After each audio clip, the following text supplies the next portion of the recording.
Kate, a 32-year-old engineer from Seattle, had it all: a loving husband, Tom, 2 sons, and a successful career. But when her charismatic boss, Rick, started flirting with her, her life went downhill. Secret lunches, flirting, and lies enraged Tom, who plotted a cunning revenge. Will Kate have time to save her family when the truth comes out at the corporate party and Tom files for divorce? Find out how one mistake can ruin everything, or lead to an unexpected rescue. Kate Reed, a 32-year-old engineer from Seattle, had built a life most people would envy. She and her husband Tom, a 35-year-old fellow engineer, had been married for a decade, their love forged through late-night study sessions in college and cemented by the arrival of their 2 sons, 8-year-old Jake and 5-year-old Liam. Their home in a cozy suburb just outside the city buzzed with the chaos of family life. Legos scattered across the living room, soccer gear piled by the door, and the faint hum of a TV playing cartoons on Saturday mornings. Both Kate and Tom worked demanding jobs at tech firms downtown, but they made it work. They'd meet for lunch at trendy cafes near their offices, stealing an hour to laugh over sandwiches and coffee, and on weekends, they'd hit the gym together with the boys, turning workouts into a family affair. Tom was the steady one, tall, with a lean build from his college wrestling days, and a quiet confidence that made people trust him. Kate, with her sharp mind and quick smile, was the spark. She loved her job designing software for a cutting-edge startup, and Tom was proud of her success. Their life wasn't perfect, money was tight sometimes, and the kids could be a handful, but it was theirs, and they'd fought hard to make it work. That is, until Rick Harper walked into Kate's office one rainy September afternoon. Rick, 38, was the new head of her department, a transplant from San Francisco with a reputation for turning struggling teams around. He had a movie star grin, a tailored suit that screamed money, and a way of talking that made you feel like the only person in the room. From his first day, he zeroed in on Kate. "You're the real talent here," he'd said, leaning against her desk with a wink. "I can tell you've got big things ahead." Kate blushed, brushing it off as flattery, but she couldn't deny the thrill. After years of being mom, or the engineer, it felt good to be seen. At first, it was harmless. Rick would stop by her desk to chat about projects, tossing out compliments about her work ethic or her knack for problem-solving. Colleagues noticed, some rolled their eyes, others smirked, but Kate told herself it was just his style. He was friendly with everyone, right? Then came the lunch invites. "Hey, I'm grabbing a bite at the Rusty Anchor," he'd say casually. "Join me? I'd love your take on the new client pitch." The Rusty Anchor was a sleek spot a few blocks from the office, all glass walls and overpriced salads, a far cry from the cozy diner where she usually met Tom. The first time, she hesitated, texting Tom a vague, working through lunch excuse. But Rick's charm was magnetic, and soon, those lunches became a regular thing. Tom wasn't blind. He'd always been observant, a trait that made him a great engineer and an even better dad. He noticed Kate's phone buzzing more often, her quick glances at the screen during dinner, the way she'd linger in the bathroom texting before bed. "Who's that?" he'd ask, keeping his tone light. "Oh, just work stuff," she'd reply, flashing a smile that didn't quite reach her eyes. He let it slide. Marriage was about trust, after all, but the doubts crept in. One evening, as they washed dishes together, Kate mentioned Rick offhandedly. "My new boss is intense. He's got all these big ideas for the team." Tom nodded, scrubbing a plate a little harder than necessary. "Sounds like a character," he said, but his gut twisted. Something felt off. The cracks widened when Jake and Liam went to stay with Tom's parents in Tacoma, a 40-minute drive south of Seattle. It was early December, and the boys were thrilled to spend a week before Christmas with their grandparents, chasing chickens in the backyard and building forts in the woods. Tom's folks had insisted. Jake was starting 3rd grade soon, and Liam would follow in a couple of years. They wanted quality time before school schedules took over. Kate and Tom agreed, figuring it'd give them a breather. But without the kids' chatter filling the house, the silence between them grew heavy. One night, over takeout pizza, Kate dropped a bombshell. "We've got a company holiday party coming up," she said, picking at a slice. "It's next Friday downtown. Just for employees, though no plus ones." Tom froze, his beer halfway to his mouth. "No plus ones? That's weird. Most companies let spouses come to those things." Kate shrugged, avoiding his gaze. "It's a small team thing. To boost morale. You'd be bored anyway. Her voice was too casual, too rehearsed. Tom set his beer down, the clink of glass on wood louder than it should have been. Right, he said, his jaw tight. Morale. That night, he lay awake, staring at the ceiling while Kate slept beside him. The pieces didn't fit, her late nights at the office, the secretive texts, now this exclusive party. He wasn't the jealous type, but he wasn't stupid either. The next day, he ran into Amy, Kate's coworker, at a coffee shop near their offices. Amy was a chatterbox, always eager to spill the latest gossip. Hey, Tom, she chirped, stirring her latte. You coming to the holiday party? Oh, wait, it's staff only, right? She smirked, then leaned in. Everyone's talking about Kate and Rick, They're like the office power couple these days. Tom forced a laugh, but his stomach dropped. Power couple? He thanked Amy and walked away, her words echoing in his head. Back home, he didn't confront Kate, not yet. He needed proof, not rumors. But as the days ticked down to the party, the tension in their house thickened like fog rolling off Puget Sound. Kate hummed while picking out a dress, oblivious to the storm brewing in Tom's chest. He watched her, the woman he'd loved for a decade, and wondered, was she still his? Or had Rick Harper already stolen her away? The week before Christmas in Seattle was a blur of gray skies and holiday lights, but inside the Reed household, the warmth of the season felt distant. Tom couldn't shake Amy's words from the coffee shop, office power couple, and they gnawed at him like a splinter he couldn't pull out. He'd always trusted Kate, believed in the life they'd built together, but now every glance at her felt like peering through a cracked lens. She was still the same Kate, tucking her dark hair behind her ear as she worked on her laptop, laughing at Jake's latest drawing when they FaceTimed the boys in Tacoma, but something had shifted. And Tom wasn't the only one noticing. Rick Harper's presence in Kate's life had grown impossible to ignore. What started as occasional lunch invites had morphed into a routine. Kate would breeze out of the house with a hurried, "See you tonight," her heels clicking on the hardwood, and Tom would watch her go, wondering why she smelled faintly of a perfume she hadn't worn in years. He'd check his watch during the day, knowing she wasn't meeting him at their usual spot, the Daily Grind, a cozy diner with chipped mugs and the best clam chowder in town. Instead, she was at the Rusty Anchor with Rick, sipping wine and laughing at his stories, or so Tom imagined. He hated that he was imagining it at all. One evening, as they sat on the couch watching a mindless holiday movie, Kate's phone lit up on the coffee table. Tom glanced over. A text from Rick H. popped up. Great ideas today. Let's polish them over drinks tomorrow. Kate snatched the phone, her fingers fumbling as she muted it. Just work, she muttered, eyes fixed on the TV. Tom's pulse quickened. Drinks, huh? Thought you were swamped with deadlines. She shrugged, too quick. It's a team thing. Brainstorming. He nodded, but the air between them crackled with unspoken words. He didn't push, not yet, but the seed of doubt had taken root. The next day, Tom decided to dig deeper. He wasn't proud of it, but he couldn't sit idle while his marriage slipped through his fingers. At lunch, he swung by Kate's office building, a sleek glass tower in the heart of downtown. He didn't go inside, just parked across the street, sipping coffee from a to-go cup, watching. At 12:15, Kate emerged, her coat pulled tight against the drizzle, and there was Rick, holding the door with that easy grin. They walked off together, heads bent close under a shared umbrella, disappearing around the corner toward the Rusty Anchor. Tom's grip tightened on the steering wheel. It wasn't proof of anything yet, but it was enough to make his chest ache. Back at his own office, he couldn't focus. Code blurred on his screen as his mind raced. Was he overreacting? Kate had never given him reason to doubt her before. But then he remembered Amy's smirk, the way she'd said power couple like it was an open secret. On a hunch, he texted her.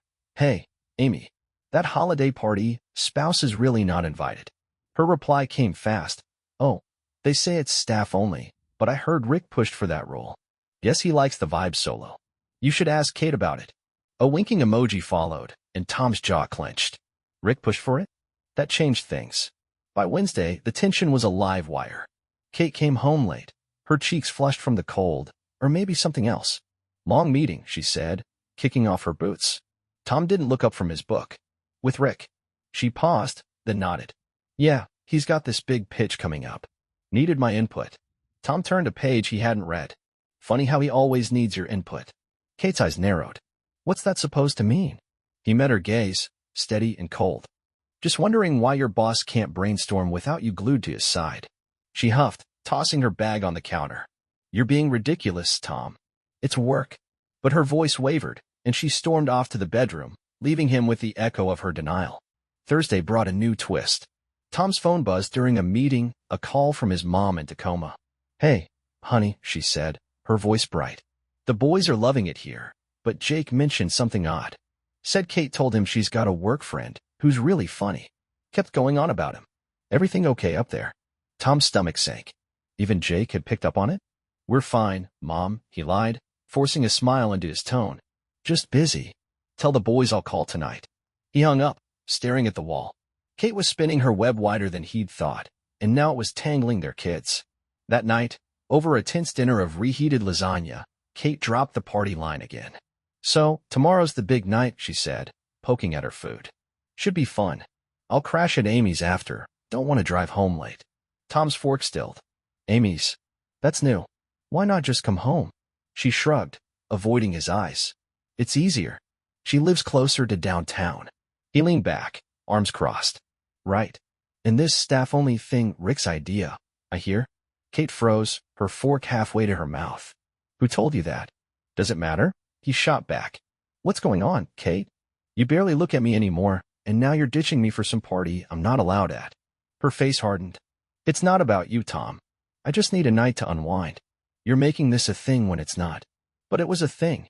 After she went to bed, Tom sat in the dark, the TV flickering silently. He pulled out his phone and Googled Rick Harper. LinkedIn painted the picture, a slick career climber with a trail of glowing reviews and a few buried complaints about overly friendly behavior from past jobs. Then, a deeper search hit pay dirt, a cached forum post from a San Francisco tech group, anonymous but damning. "Rick H. is a creep. Chased every married woman in our office, then ghosted them when they fell for it. Watch out." Tom's blood ran cold. This wasn't just paranoia. Rick had a playbook, and Kate was the latest chapter. By Friday morning, Tom was done wondering.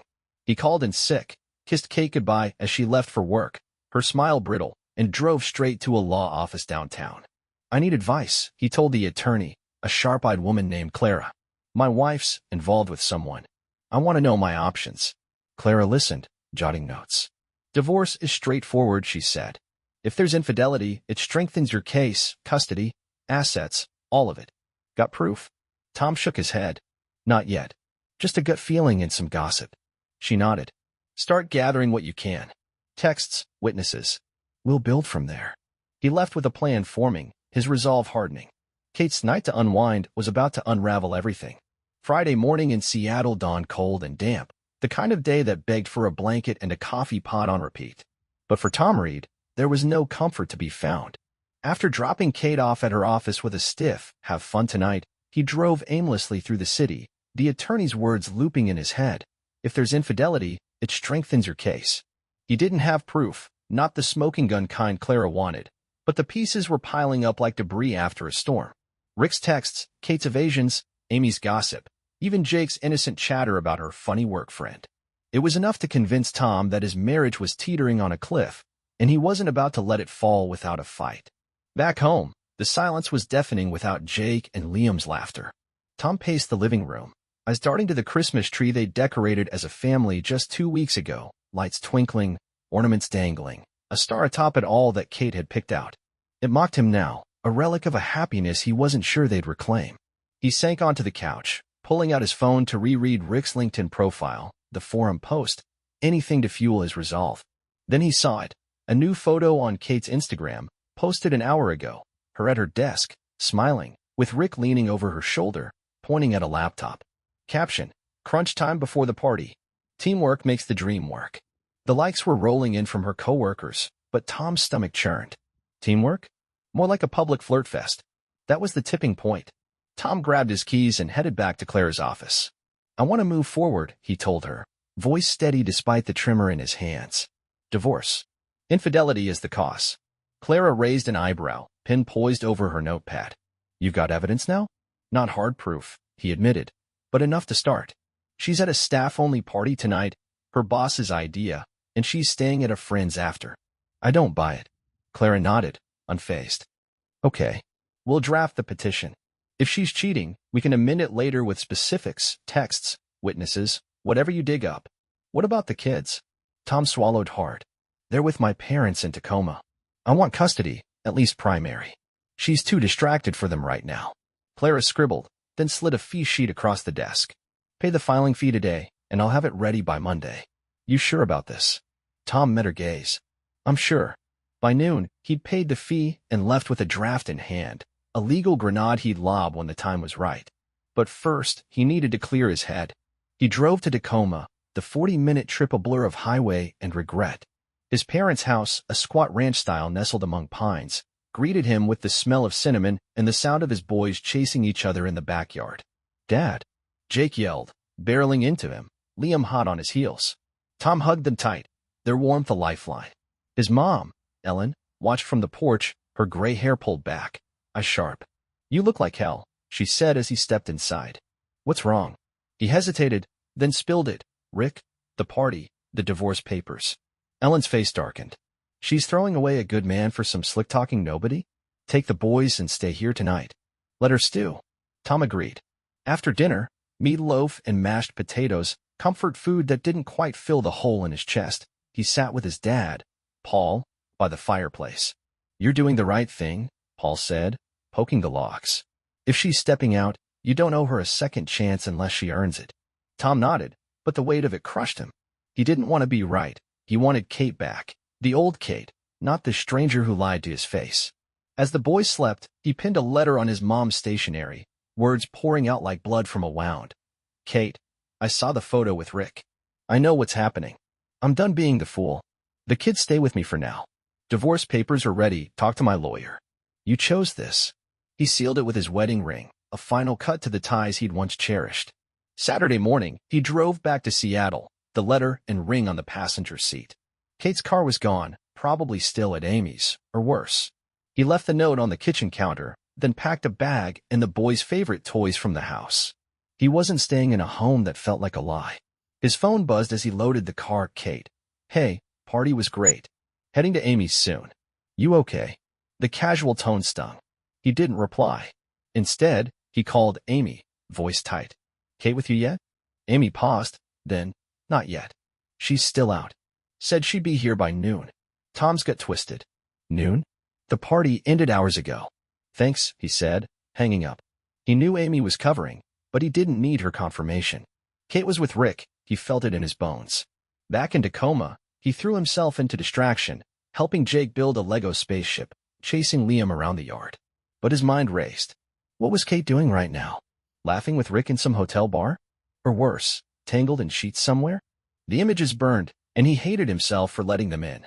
Then, a new twist hit. His phone pinged with a text from an unknown number. Tom, it's Aaron from Kate's team. Check her work email if you can. Rick's been sloppy, sent stuff he shouldn't have. You deserve to know. Aaron? The quiet coder from Kate's department? Tom's pulse spiked. He didn't have Kate's password, but he had her laptop, still at home. He told his parents he'd be back, kissed the boys, and sped to Seattle. The house was still empty. He fired up Kate's laptop, guessing her password, Jake Liam 2015, and it worked. Her work email loaded, and there it was, a thread from Rick, sent late last night. Kate, you're killing it. Can't wait to celebrate tonight, just us. Rooms booked at the Elliott. Don't tell the team, haha. Below, Kate's reply. LOL, you're bad. See you there. Tom's vision blurred with rage. The Elliott, a boutique hotel downtown. Not Amy's place. He screenshot it, emailed it to Clara, and sat back, hands shaking. This wasn't suspicion anymore. It was betrayal, in black and white. He didn't confront her yet. Instead, he locked the laptop, grabbed his bag, and left, the letter and ring still on the counter like a time bomb. Kate would find them soon enough. As he drove back to Tacoma, his phone stayed silent. No calls, no apologies. Fine, he thought. Let her dig her hole deeper. He had the boys, the truth, and a plan. Rick might have won the night, but Tom would win the war, legally, quietly, and with every shred of dignity he had left. Friday night in Seattle glittered with holiday cheer, but for Kate Reed, the glow felt hollow. The company holiday party at the Rusty Anchor was in full swing, twinkling lights strung across the bar, a jazz trio crooning in the corner, and co-workers clinking glasses of mulled wine. Kate stood near the bar, a sleek black dress hugging her frame, her dark hair swept into an elegant updo. She'd spent the day convincing herself this was just a break, a chance to let loose after months of deadlines and domestic routine. But as Rick Harper sidled up, his grin sharp and his cologne overpowering, a flicker of unease stirred in her gut. "You look incredible," Rick said, handing her a martini. "Here's to us, the dream team." Kate forced a smile, clinking her glass against his. "To the team," she corrected, sipping the drink. The alcohol burned, loosening the knot of guilt she'd carried since her fight with Tom. He'd been cold that morning, his goodbye kiss more obligation than affection, but she'd brushed it off. He'd get over it, she told herself. Rick leaned closer, his voice low. "After this, I've got a surprise. Booked us a spot at the Elliott. Quiet, private. No work talk, just us." Kate's smile faltered. "Rick, I'm staying at Amy's tonight." He chuckled, brushing her arm. "Sure you are. Plans change." The room spun a little as the night wore on. Rick was relentless, dancing with her during slow songs, his hands lingering too long, whispering compliments that felt less like flattery and more like a script. Kate laughed along, caught up in the buzz, but something nagged at her. She checked her phone, no text from Tom, just a photo she'd sent earlier of the party, unanswered. She fired off a quick, "having fun at Amy's soon." "You okay?" A half-truth to ease her conscience. Rick caught her typing. "Hubby checking in," he teased. "He's fine," she said, pocketing the phone. But was he? Then Amy appeared, weaving through the crowd, her blonde bob bouncing. She grabbed Kate's elbow, pulling her aside. "We need to talk," she hissed, eyes darting to Rick, who was now charming a group of interns. "What's up?" Kate asked, frowning. Amy's face was tight. "You're blind, Kate. Rick's playing you. He's married, 2 kids in San Francisco. I dug into it after you kept brushing me off. He's done this before, hooks up with women like you, then bails when it gets messy." Kate's stomach dropped. "Married?" "He said he was single." Amy snorted. "Yeah, he's a liar. His wife's been calling HR, asking where he's at. And that staff-only party? His idea, to keep spouses away. You're not special, hon, you're just next." The words hit like a slap. Kate glanced at Rick, his laugh echoing over the music, and saw him differently. Sleazy, predatory. She thought of Tom's accusations, his hurt, the way she'd dismissed him. "Oh God," she whispered, clutching her glass. "I've been so stupid." Amy softened. "You're not the first. But you've got a good guy at home, and Rick's banking on you forgetting that. He's got a room tonight, don't go." Kate's mind raced. The email from last night, "See you there," flashed in her memory. She'd thought it was a joke, a flirt. Now it felt like a trap. She pulled away from Amy, needing air. The bar's heat was suffocating. Outside, the drizzle had turned to a steady rain, soaking her as she paced the sidewalk. She dialed Tom. No answer. Panic clawed at her. What had she done? She'd lied about the party, about Amy, let Rick's charm blind her to the wreckage piling up at home. She flagged a cab, barking, "Tacoma, now," to the driver. The 40-minute ride stretched into eternity, her phone silent, her thoughts a tangle of regret. She had to find Tom, explain, beg if she had to. The cab dropped her at his parents' house, a glow spilling from the windows into the wet night. Inside the rusty Anchor, Rick's night unraveled too. After Kate vanished, he turned his charm on Lisa from accounting, a brassy redhead who'd had one too many. "Dance with me," he slurred, pulling her close. She laughed, then shoved him off mid-twirl. "Back off, creep," she snapped, loud enough for heads to turn. "You think I don't know your game? Everyone saw you pawing Kate all night. Pathetic." The room hushed, eyes on Rick as he stumbled, red-faced. "Relax, it's a party," he muttered, but Lisa wasn't done. She grabbed a glass of wine from a table and dumped it over his head, the red liquid streaking his white shirt. "That's for every woman you've screwed over," she said, storming off to cheers and scattered applause. Rick stood there, dripping, humiliated. His phone buzzed, his wife, Claire again. She'd been texting all week, suspicious after a neighbor mentioned his late nights. He'd ignored her, but now a voicemail waited. "I know about Seattle, Rick. I called your office. We're done. Lawyers on it. Kids deserve better." He swore under his breath, wiping wine from his face. The party resumed, but he was a pariah now, whispers and smirks following him as he slunk to the bar. His plan with Kate had backfired, and his own house of cards was collapsing. In Tacoma, Kate knocked on the door, rain-soaked and trembling. Ellen, Tom's mom, answered, her face a mix of surprise and pity. Kate, what are you doing here? Is Tom here? Kate asked, voice breaking. Ellen nodded, stepping aside.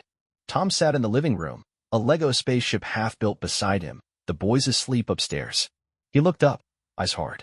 Party over already? Or did Rick get bored? Kate flinched. Tom, I didn't. I left. He's nothing to me. I swear.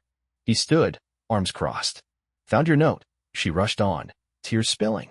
The ring, the divorce papers. I messed up, but I'm here to fix it. Tom's jaw tightened.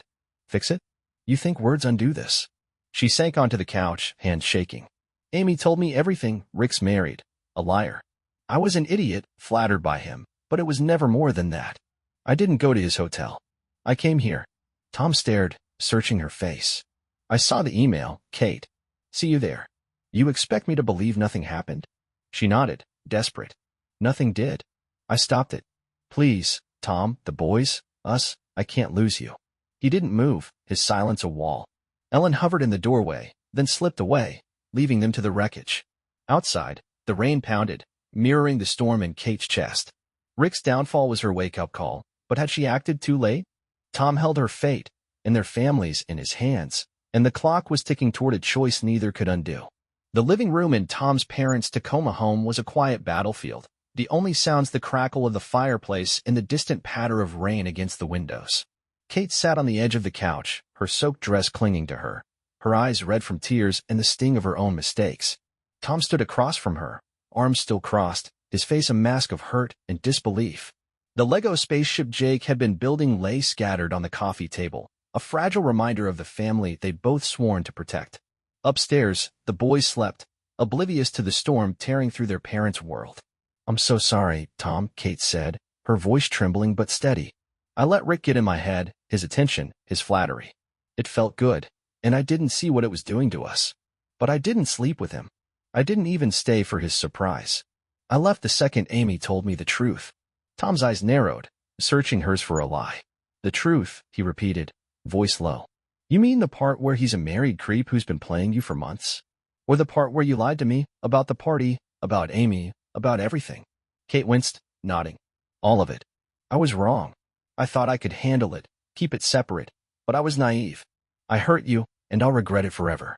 Tom turned away, staring into the fire. The letter he'd left, his wedding ring glinting beside it on their kitchen counter, flashed in his mind. He'd meant every word when he wrote it, fueled by betrayal and the cold proof of her email to Rick. But seeing her now, drenched and broken, pleading for a chance, cracked his resolve. I found your laptop, he said finally, turning back.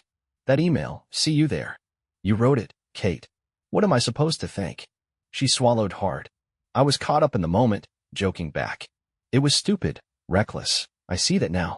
But I didn't go. I'm here instead. He didn't respond, the silence stretching taut between them. Ellen reappeared, a mug of tea in her hands. Drink this, she said, pressing it into Kate's trembling fingers. You two need to talk this out, but don't wake the boys. She shot Tom a look, soft but firm, then retreated. Kate sipped the tea, the warmth steadying her. I don't expect you to forgive me tonight, she said. I know I broke your trust, but I love you, Tom. I love our boys, our life. I'll do whatever it takes, counseling, transparency, anything to prove it. Tom's jaw tightened. Words are cheap, Kate. You've been proving something else for months, lunches with him, late nights, that damn party. I've got divorce papers ready. Lawyers set. Why shouldn't I file? Her breath hitched, but she met his gaze. Because I'm not giving up on us. I messed up, badly, but I'm here, fighting for you. Rick's out of my life. I'll quit if I have to, start over somewhere else. Just, don't let this end us. Tom rubbed his face, exhaustion warring with the flicker of hope her words sparked. He thought of Jake and Liam, their wide-eyed trust, the family Christmases still ahead. I don't know if I can trust you again, he said, voice raw. But I won't ruin the holidays for the boys. Stay tonight. We'll figure it out after New Year's.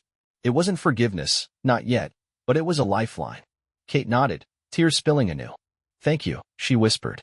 They didn't sleep much that night, Tom on the couch, Kate in the guest room, both wrestling with the wreckage and the faint chance of rebuilding. Morning brought the boys' excited shouts, dragging them into a day of decorating the tree and pretending all was well. Tom watched Kate with Jake and Liam, her laughter genuine despite the shadows under her eyes, and felt the first thaw in his anger. Maybe, just maybe, they could salvage this. Back in Seattle, Rick Harper's world crumbled faster than a house of cards in a windstorm. After the party fiasco, Lisa's wine-soaked rejection still the talk of the office, he'd stumbled home to an empty apartment. His wife, Claire, had left a note. "I'm with the kids at my mom's. Lawyers drafting papers. Don't call." She'd pieced it together, his evasions, the HR calls, a tip from a coworker who'd seen him with Kate. By Monday, he faced a double blow. Claire filed for divorce, demanding full custody and hefty alimony, and his boss called him in. "You're a liability," the man said, sliding a termination letter across the desk. "Word's out about your stunts. Clean out your office." Rick's charm had run dry, leaving him jobless, wifeless, and alone, his predatory game finally catching up. Kate heard the news from Amy a week later, over coffee at the Daily Grind, their old haunt, not Rick's flashy bar. "He's gone," Amy said, stirring her latte. "Fired, dumped, the works. Karma's a beast." Kate nodded, relief mixing with guilt. "I almost lost everything for that jerk." Amy smirked. "Almost. You've got a shot with Tom, don't blow it." Kate didn't intend to. She and Tom spent January in a fragile truce, living together but apart, him in the spare room, her proving her commitment with every action. She handed him her phone daily, no secrets, quit her job for a new gig across town, and booked a counselor, their first session looming like a test. By March, the thaw deepened. One evening, as they watched Jake and Liam chase two new kittens, adopted from a Tacoma neighbor, around the living room, Tom reached for her hand. It was tentative, a question more than a statement, but she squeezed back, tears pricking her eyes. "I'm not filing," he said quietly. "Not yet. We'll try this, really try. But it's on you to keep it honest." She nodded, breathless. "I will. I swear." Rick faded into obscurity, a cautionary tale whispered in office break rooms.